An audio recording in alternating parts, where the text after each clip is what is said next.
Another day, another story.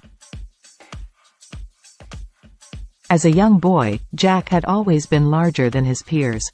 He was constantly teased and bullied for his weight, which only made him feel more self-conscious and alone. One day, Jack stumbled upon a cooking show on television and was immediately captivated by the process of creating delicious meals. He begged his mother to let him help out in the kitchen and started experimenting with healthy ingredients. At first, his family was hesitant to try his creations, but they quickly discovered that Jack had a natural talent for cooking.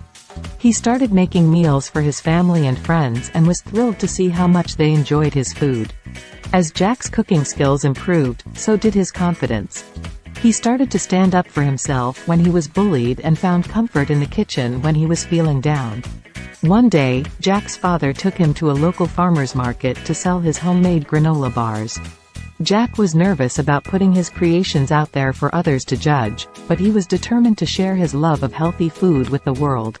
To his surprise, Jack's granola bars were a hit. People loved the unique flavors and the fact that they were made with wholesome, natural ingredients. Jack realized that he had found his calling and decided to start his own healthy meal delivery service. Years later, Jack's restaurant was a huge success. He had become a celebrity chef, inspiring others to lead healthier lives and showing them that anything is possible if you believe in yourself. Jack knew that his journey was far from over, but he was excited to see where his passion for cooking would take him next.